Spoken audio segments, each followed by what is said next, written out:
Good morning. Today I'm going to do checking brake on Toyota Highlander. If possible, I will do a brake changing, because when you go too slow to stop, you can hear a little bit like a pitch noise, like like the brake mark grinding the disc. Okay, but when I checking this right here, and the max line is right here, and the brake fluid just about right there. If a normally should go down right touch the metal, or lower than that, then your brake pad should be worn. But who know? Sometimes you're taking your car to oil change at certain station, they like to refill your brake fluid for additional money. So because they saying that you're low brake fluid, you should add it, all the stuff. And my opinion on that, do not add it brake fluid. If you have low brake fluid on that, prefer to check your brake pad, and if does low on brake pad, you need to changing it beside top off your brake fluid.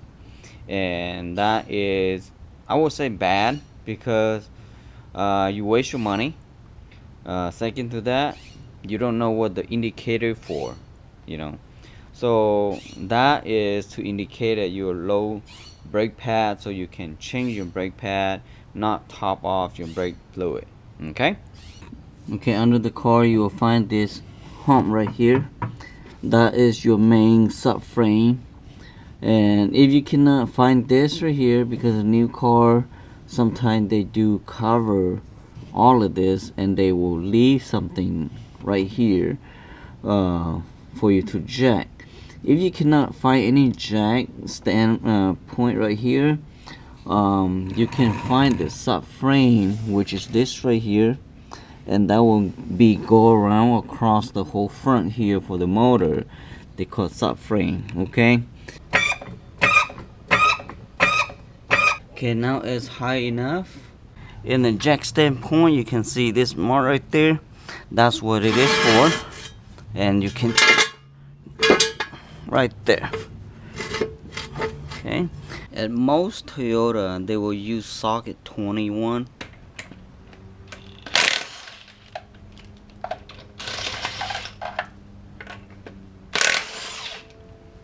The brake pad you may not see from here.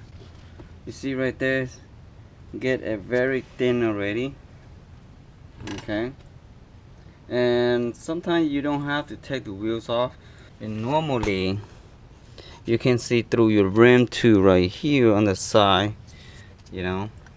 but on this case I take this out already so I can see through. Okay, at this right here you have the brake caliper release on the top here, and this is the one at the bottom. You don't have to take the tops off.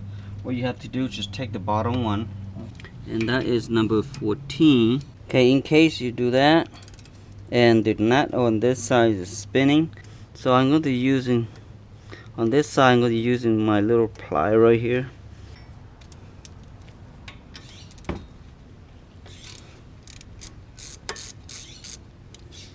And same thing when you doing on put it back on, if this is spin, using the same method. Okay, and now you clearly see that this 2 pin right here, just take the 2 pins out. The brake should coming off from here. Use a screwdriver to pry this out, and this is the pin that when you hear it grind when you at the slow stop, so that's why it have a little bit chip grind right there already. So when I'm braking, so I can hear that. Okay, here's a couple of tools that you may need it. Okay, if you don't have one, you don't really have to have an expensive tool to do that. You can using your screwdriver stick into here where the piston at, and pry the piston all the way back. But that is take, you know, time to do that. What you can do, just push the piston like that, but it's harder. Now second to that, you can using your wise grip like this one, okay?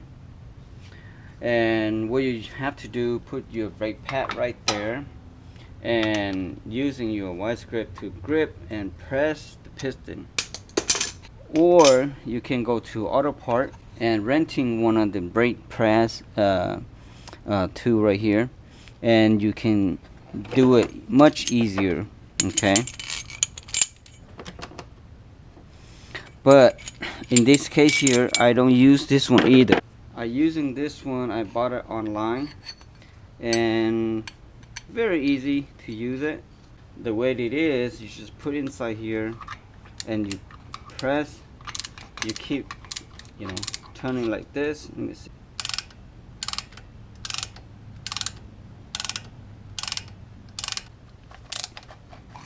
Release that, so you can slide your brakes in. Got this brake pad from the Toyota. You know, if my own car, I will get the best brand from like the best part from Auto Part. They attempt to last for lifetime. If you get the cheap one, it's not that good, but you get the best one from the Auto Part. I mean, not the same equal value or pad as the Toyota and Lexus one, but they are still pretty good. And you buy one, and as long as you keep the car, as long as you keep this pad, then that will last you forever. Okay, you don't have to buy a new pad again. I have purchased from my neighbor Toyota, which is they cost about $92, you know, front pad. But the other competitor Toyota will giving me $71. So he almost didn't want to match for that, but hey, they got a price match rule, you know. I can walk to the next door and buy one. So this is $71.31 plus tax, okay?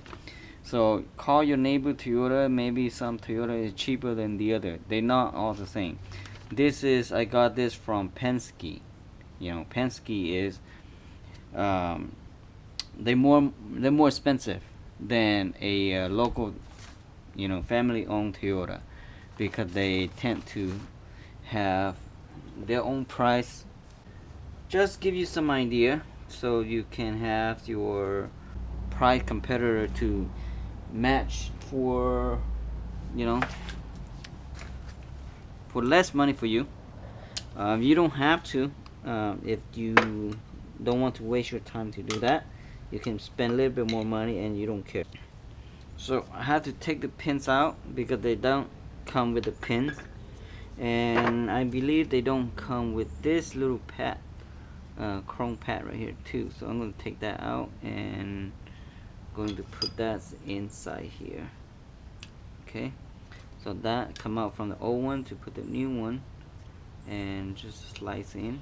Okay, if it's not snapping, just push this pin a little bit and then push this a little bit inward. Same thing, this one, push inward a little bit. Okay, and then you slice into the new one. Okay, and that will be snapped pretty good. And make sure you put the brake wear pins on it, so it will make noise when your brake pad run out. Okay, now ready to put in.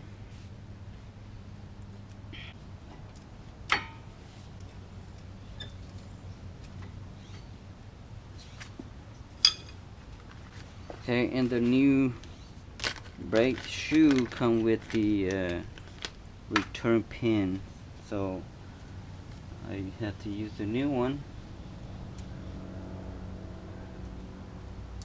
Okay,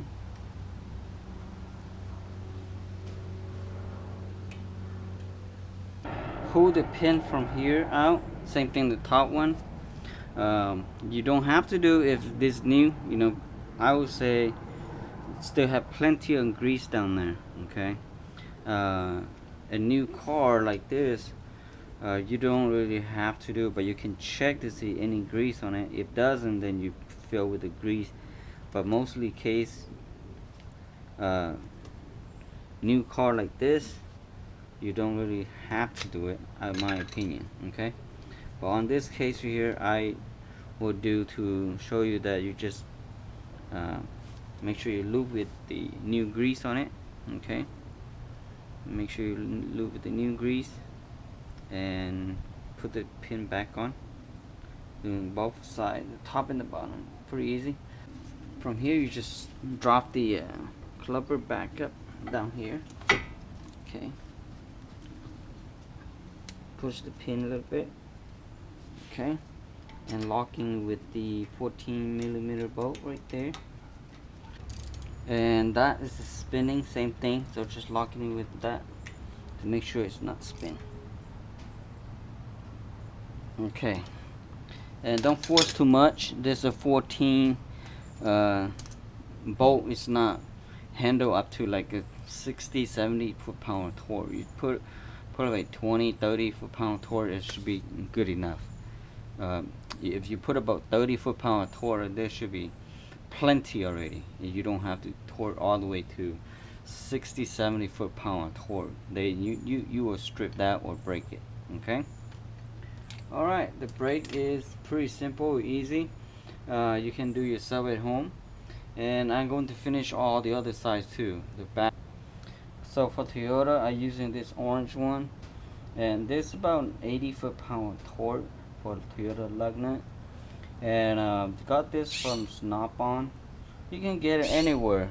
Nowadays they have this. Okay, but this I got this long time ago, before any other brands not very popular, and now everybody has got one of this.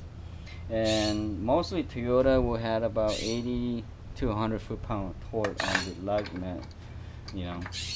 You don't use your body on it. Some people was using the body and step on it, and you can break your stud, then you pay extra more money to fix that, because some is you have to take the hubs out, some you have to take the rotor and all that stuff out, but some just hammer out, depending on what kind of car you have. So and on this a 5, so you do a star. Okay,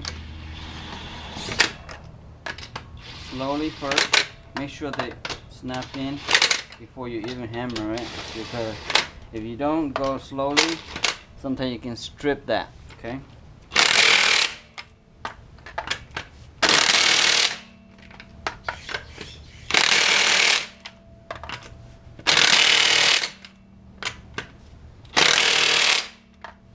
and that's it. Thank you for watching. Subscribe. Bye bye now.